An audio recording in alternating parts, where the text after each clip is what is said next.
Benvinguts a la Volta a Menorca en BTT. 17 edicions d'una prova pionera de caràcter no competitiu i organització sense ànim de lucre. 3 etapes que cada any són diferents i que permeten que els participants descobreixin nous camins, alguns d'ells privats i oberts exclusivament per l'ocasió. I sempre envoltats dels impressionants paisatges d'aquesta illa que és reserva de biosfera.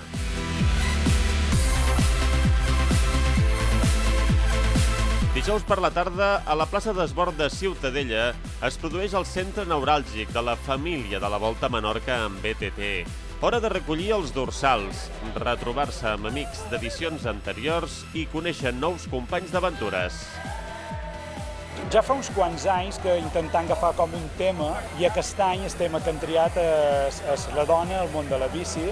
Intentàvem si hi havia més dones que els hi fes ganes participar i lligant amb aquesta idea vam pensar que era un tema que podia funcionar.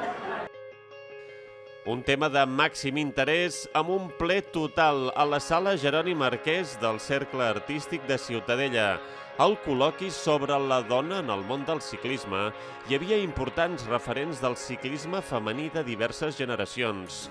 L'exciclista professional Ruth Moll, la triatleta Maria Calleja, la directora d'Sport Life Yolanda Vázquez i la jove ídol local Núria Bosch. I que aquest any l'hagin fet com dedicat una mica a la dona al món del ciclisme també em fa sentir molt bé i molt orgullosa de formar part d'aquest col·lectiu de dones.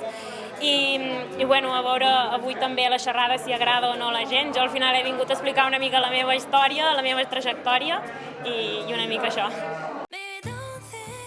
Les dones van ser les protagonistes de la vigília i també ho van ser en la línia de sortida de la plaça d'Esbord de Ciutadella el divendres al matí.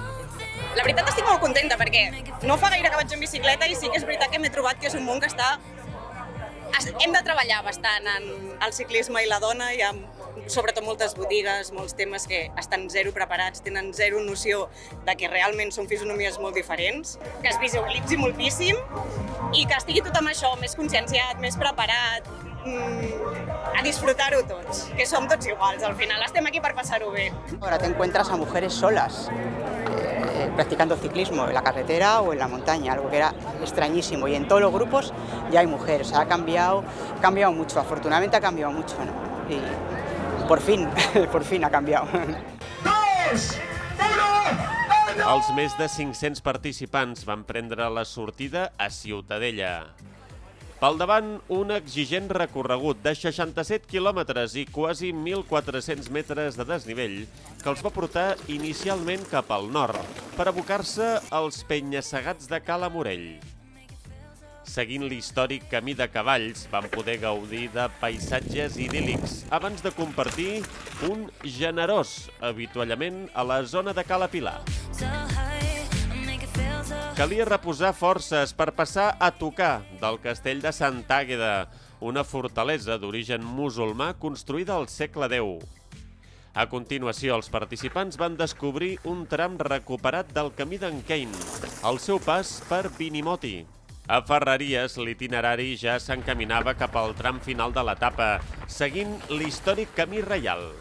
Aquesta antiga via, que podria tenir l'origen en època romana, creuava Menorca d'est a oest.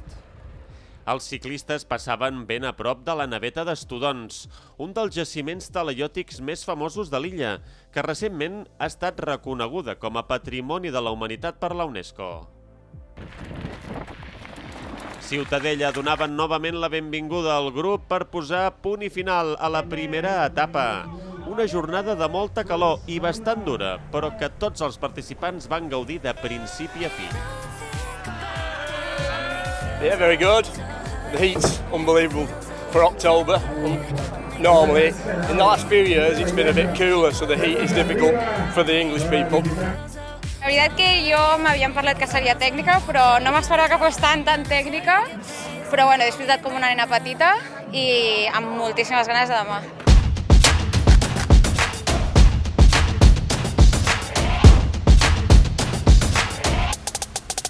Un sol radiant va tornar a donar el bon dia als participants el dissabte. Tots llestos per la segona etapa, la més llarga de les 3, amb inici i final a la població de Sant Lluís. Ja comencem a estar una mica cansats, tenim ja les cames una miqueta duretes d'ahir i bueno, es presenta més llarga però pel que diuen una mica menys de pedra que ahir, no ho sé, ja ho veurem, perquè ahir ens vam... És la primera vegada a Menorca i déu-n'hi-do la pedra que teniu.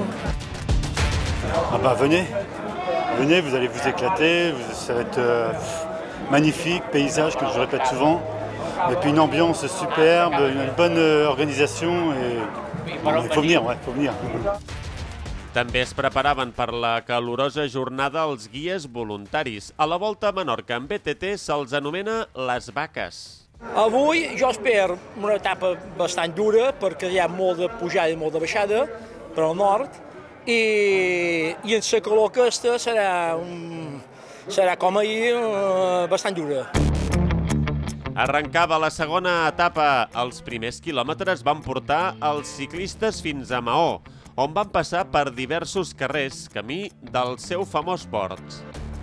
A sa mesquida, els participants iniciaven un preciós tram resseguint la costa del llevant menorquí per endinsar-se a continuació al Parc Natural de S'Albufera des Grau. Després de travessar el gran cor verd de l'illa, la ruta vorejava el port de Da per seguidament prendre decisió al sud de l'O, alternant trams de boscos i camps. Un altre cop, el llegat talaiòtic era testimoni mut del pas dels ciclistes. En arribar a Sant Lluís, tots mostraven signes de cansament, després d'haver recorregut 75 quilòmetres i superar 800 metres de desnivell sota un sol de justícia. Pues la verdad que más calor que ayer. Yo me esperaba una etapa un poquito más relajada en cuanto a temperatura, pero es mucho calor. Pero también las vistas, la etapa te quitava ese sofoco. Els primers 35 d'anada han sigut molt guapos, molta pedra, però hem passat per llocs realment molt autèntics. Hem vist platges espectaculars i zones espectaculars, un espai superprotegit, molt ben cuidat, i la veritat és que hem disfrutat molt.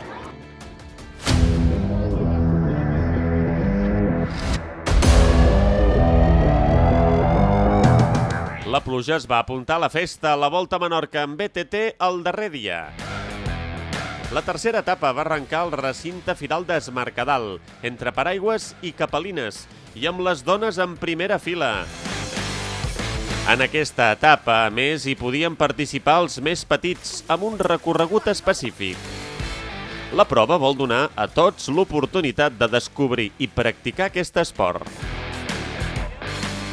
La primera part de la ruta prenia direcció nord. La pluja dotava el paisatge d'un caràcter més salvatge. Els ciclistes enllaçaven amb el camí de cavalls a Benimalà i resseguien el seu traçat litoral, passant per punts tan emblemàtics com Cala Mica, Cavalleria i Cala Tirant. Més endavant, el recorregut girava al sud per endinsar-se a la Menorca rural. Els ciclistes pedalaven per camins ancestrals, entre camps i boscos, al voltant de l'O i Es Migjorn Gran, per finalment dirigir-se a l'arribada d'Es Mercadal després de 54 quilòmetres i 880 metres de desnivell. El recinte firal els esperava al final de festa, un moment per compartir anècdotes i vivències amb els companys d'una volta que no oblidaran fàcilment ni grans ni petits.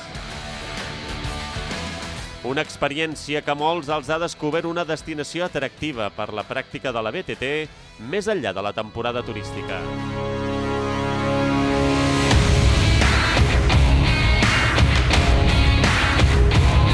3 días impresionantes. Hoy, con la lluvia y todo, también impresionante. Ha dado una ruta increíble, unos paisajes, todo muy épico. Hoy un día con lluvia, ha sido guapísimo. Avui hem disfrutat, enxalat i he fet un dia espectacular. A cada que hagi plogut ha tingut el seu encant. Unos paisajes increíbles, pero muy duro, al menos para mí. Muy bonito, o sea, la isla es súper bonita, muy duro y muy técnico, mucha roca. Sí. Una passada, molt bona organització, un paisatge fenomenal i, vamos, insuperable. Menorca no defrauda.